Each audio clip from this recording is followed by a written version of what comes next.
दोस्तों कभी कभी क्या होता है ना, हम सामने वाले से उम्मीद रखते हैं कि वो हमें समझे, और इसी चक्कर में हम खुद को समझना भूल जाते हैं। हम दूसरे के चक्कर में कि अगला व्यक्ति हमें समझे, इस चक्कर में अपने आप को भूल जाते हैं, अपने आप को ही समझना भूल जाते हैं। सबसे बड़ी बात क्या है ना, सबसे बड़ा जो अंबार भरा है, जो खोजबीन का, छान का, समझने का, तो खुद को समझने की ज़रूरत होती है। जब हम सामने वाले से अपेक्षा रखते हैं कि सामने वाला हमारे लिए ये करे, तो उससे पहले हमें खुद को सोचना चाहिए हम ये क्यों करवाना चाह रहे हैं, आखिर हमारा कारण क्या है और इससे हमें क्या बेनिफिट होने वाला है और क्या नुकसान होने वाला है। अगर हम अपने नुकसान और फायदे की बात सोचकर सामने वाले से उम्मीद करें, कभी भी हमें नुकसान नहीं होगा, ये 100% श्योर है। आज मैं बहुत सारी ऐसी बातें आपसे शेयर करने वाली हूँ अपने ही जीवन से जुड़ी, जिसे सुनने के बाद आप भी यकीन कर जाएंगे कि जिन इंसान अगर स्ट्रांग बनता है ना, उसके पीछे का रीज़न भी बहुत बड़ा होता है। बहुत सारे मेरे जीवन में ऐसी घटनाएं घटी है जहाँ से मैं आगे बढ़ी बड़ी बड़ी, और बहुत सारी ऐसी घटनाएं घटी है जिन्होंने मुझे नीचे धकेला, लेकिन मैंने कभी भी उन घटनाओं को से अपने आप को टूटने नहीं दिया। अगर मैं गिरी तो मुझे लगा शायद ये मेरी अभी की परीक्षा, और आगे चलकर मेरे लिए इससे कुछ और अच्छा सोचा है। इसलिए मैं अपने जीवन की हर परीक्षा में खरी उतरी हूँ। आज तक कोई भी चैलेंज हो, कोई भी दिक्कत हो, मैंने कभी ना नहीं और कभी हार नहीं मानी। उस पर मैंने पैर रखा, सिर्फ ये सोच कर रखा कि मुझे आगे बढ़ना है, और मैंने उसमें कामयाबी हासिल करी। सोशल मीडिया पे आपने देखा होगा बहुत कम मुद्दों पर मैंने वीडियो बनाया है जो दूसरों पर बनाए हैं। वो मुद्दे मैंने इसलिए रखे, मुझे पता था उसमें सच्चाई है, सच है, और इसलिए वो मुद्दे लाई, और वो मुद्दे मैंने क्लियर भी किए हैं सोशल मीडिया पर।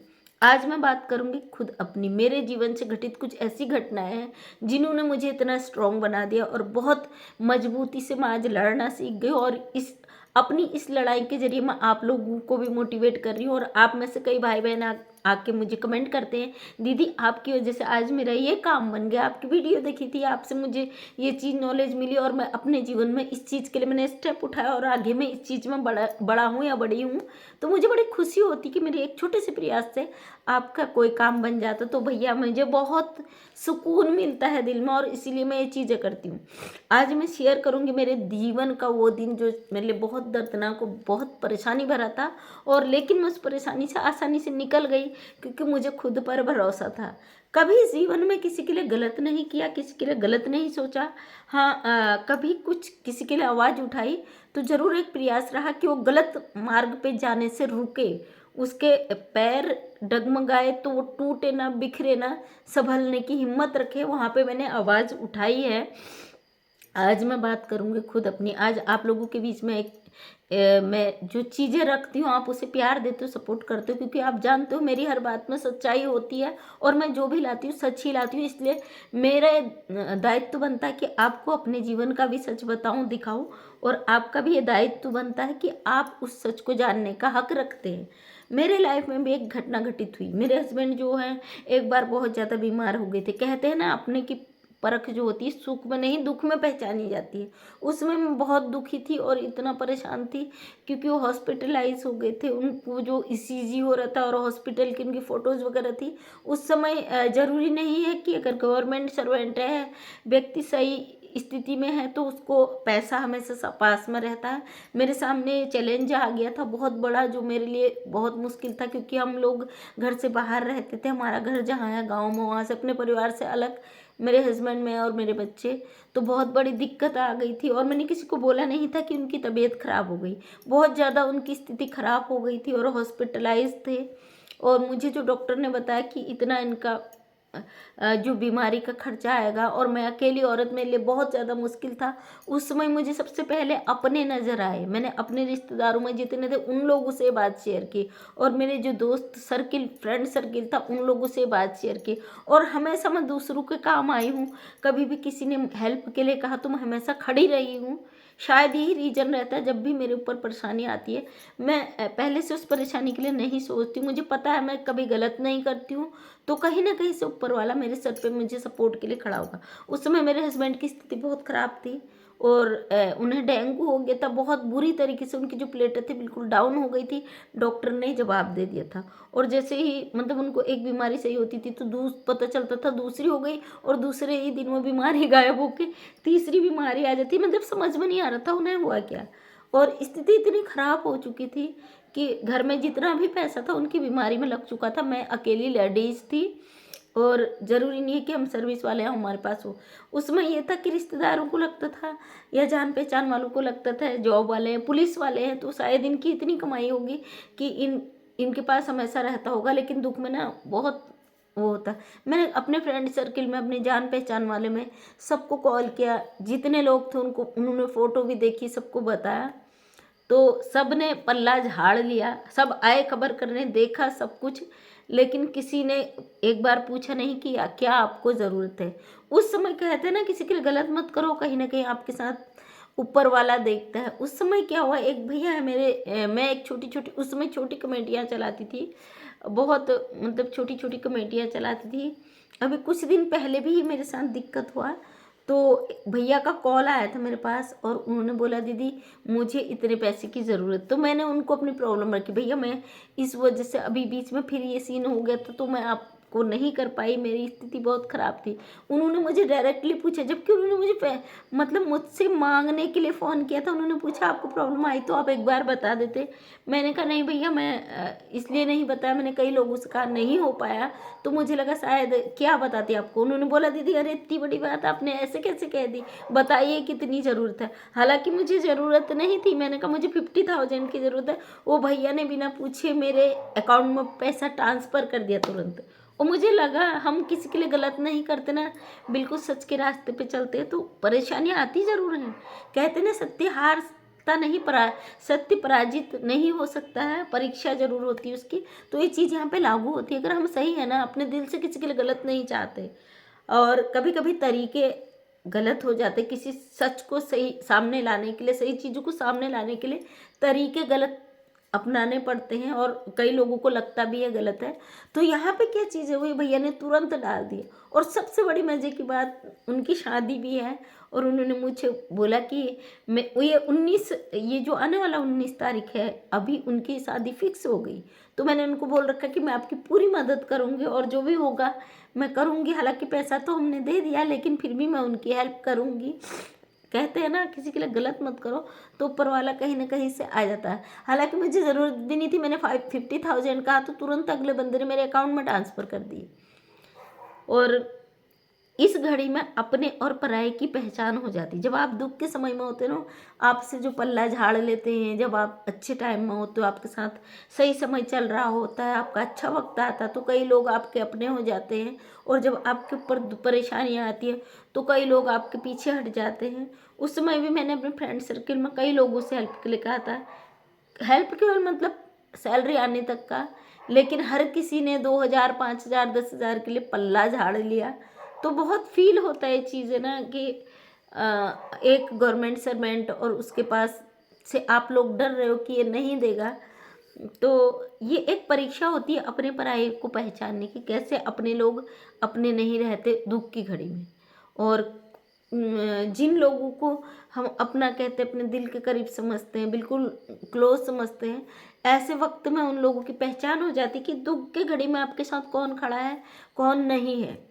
कभी कभी हम भ्रम के साए में जीते, खुद को भ्रम में डाल लेते। सामने वाला हमसे चिकनी चुपड़ी बातें करेगा तो हम उसका स्वार्थ नहीं देखते कि वो व्यक्ति हमारे साथ क्यों कर रहा है, और हम उस भ्रम में जीते हैं कि वो व्यक्ति ही हमारे लिए सही है क्योंकि वो हमारी साइड कर रहा है, हमारी बातें कर रहा है। लेकिन वो अंदर खाने हमसे हमारे भेद लेता है कि इसके अंदर क्या गहराई छुपी है, और उस चीज़ को हम समझ नहीं पाते क्योंकि हम हमेशा अपनी तारीफ सुनना चाहते ना।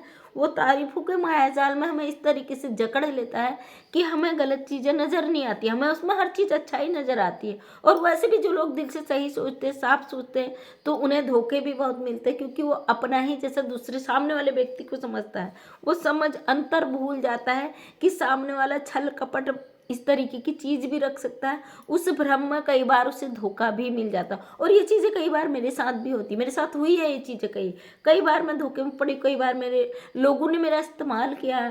कहीं पे भी उन्हें ज़रूरत पड़ी है, उस चीज़ के लिए मुझे यूज़ किया है कि हाँ मेरा ये काम कर दो, और आगे से दायरा बना दे कि हाँ सच्चाई के लिए लड़ती है तो ये काम कर देगी, और ये आसानी से कर देगी। हम लोग उस चीज़ को कर देते हैं, सामने वाले की चीज़ हम समझते नहीं है कि सामने वाला क्या चालाकी चल रहा है हमारे साथ। इसलिए ये वक्त जो होता है ना हमारे जीवन में दुख का, इसमें हमें अपने और पराये की बहुत अच्छे से पहचान हो जाती कि सामने वाला हमें क्यों नचाना चाहता है। और उस समय दुख की घड़ी में अगर वो हमारे साथ खड़ा है ना, कुछ ना हो उसकी जेब में, फूटी कौड़ी ना हो, एक रुपया ना हो, लेकिन वो हमारे साथ खड़ा है ना, तो हम उसके अंतर्मन को समझ सकते हैं। व्यक्ति हमारे साथ तो खड़ा है यार, नहीं है उसके पास कोई बात नहीं, उसकी अपनी मजबूरी है, लेकिन हम उस चीज़ को भूल जाते हैं। हमें उसका साथ की ज़रूरत होती ना, तो ऊपर वाला कहीं ना कहीं से किसी न किसी को जरिया बना के भेज देता उस साथ के लिए। और मेरे हस्बैंड को उसमें इतना खतरनाक डेंगू हो गया था, डॉक्टर ने जवाब दे दिया था।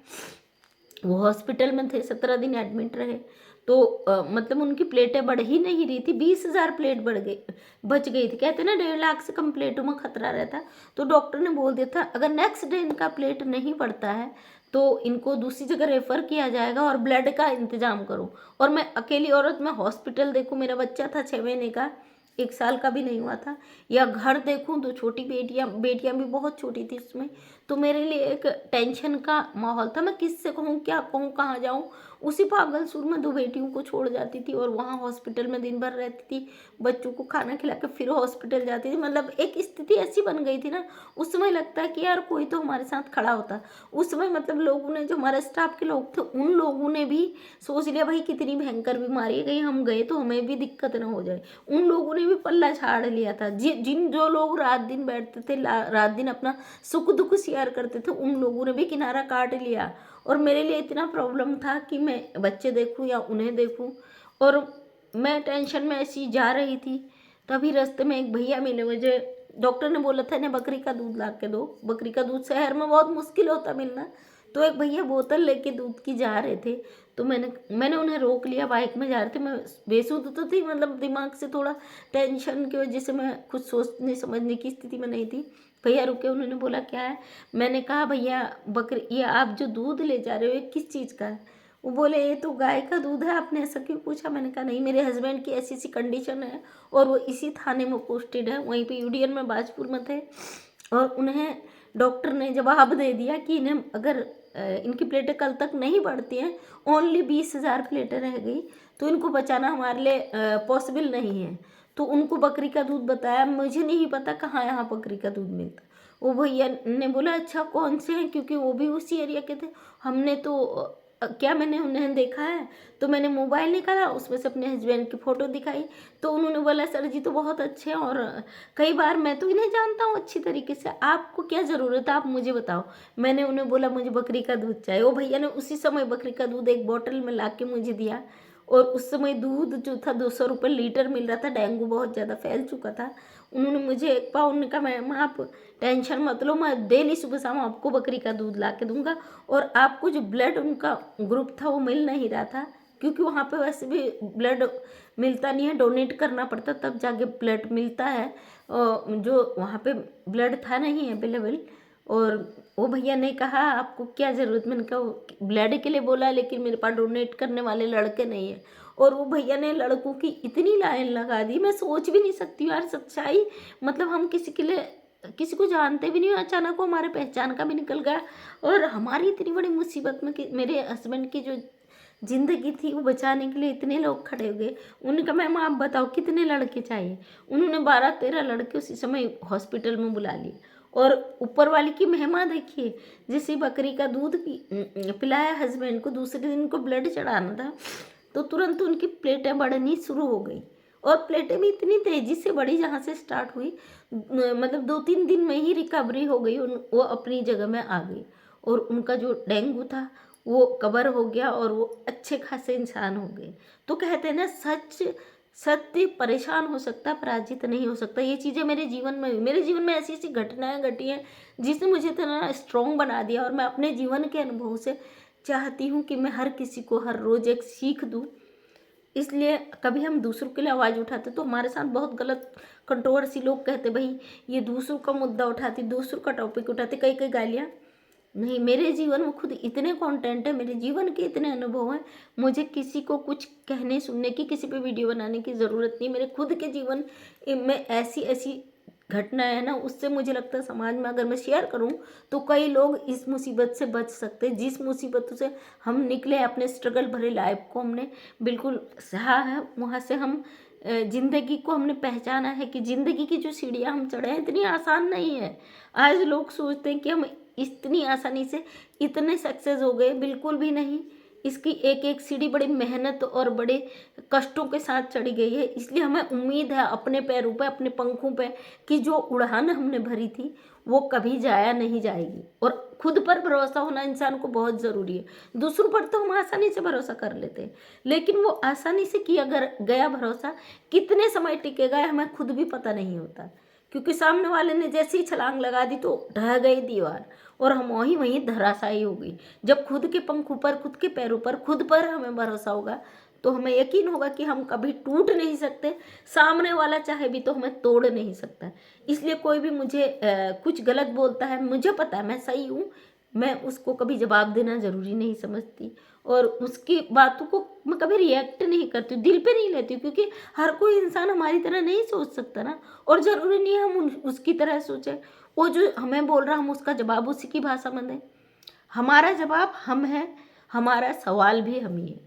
अगर हाँ सामने से कोई व्यक्ति आता, सही बात करता है, अपनी प्रॉब्लम के लिए हमें बोलता है, तो उसके लिए ज़रूर हम राय देना चाहते हैं और उससे किसी का भला होगा, बुरा नहीं होगा। हाँ, अगर किसी का गलत हो रहा है और कोई गलत कर रहा है तो उसके लिए भी हम आवाज़ उठाना चाहते हैं, क्योंकि गलत को रोकना भी हमारा फ़र्ज बनता है। हमारे सामने कोई चीज़ गलत हो रही है तो ज़रूरी है कि उस पर हम आवाज़ उठाएं। कई ऐसे मुद्दे हुए हैं मेरे साथ कि चलते फिरते रोड में कई उन चीज़ों को मैंने रोका है।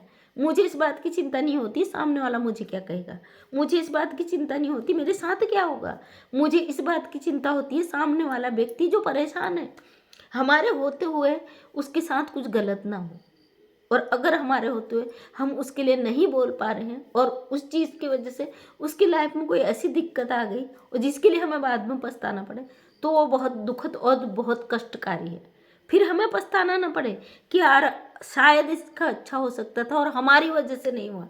अपने ऊपर ब्लेम मैं कभी भी नहीं चाहती हूँ। इसलिए राह चलते हुए भी कोई ऐसी घटनाएं होती है तो मैं उस पर ज़रूर बोल जाती हूँ, चाहे मुझे कोई कुछ भी बोले। कई लोग बोलते हैं कि राह चलते आप होते कौन हो? अरे एक हम साधारण से इंसान हैं, चाहे तो हम बहुत कुछ कर सकते हैं। हमारी छोटी छोटी गलतियों के कारण समाज में ऐसी चीज़ें हो जाती हैं जिसके लिए बाद में लोग पछताते हैं, यार शायद हमने कुछ किया होता तो ये चीज़ें नहीं होती। तो थैंक यू दोस्तों, ये छोटा सा एक प्रयास था। अपने भले बुरे की पहचान आप कैसे कर सकते, कैसी घड़ी में कर सकते, ये चीज़ शेयर करना आपके लिए बहुत ज़रूरी था।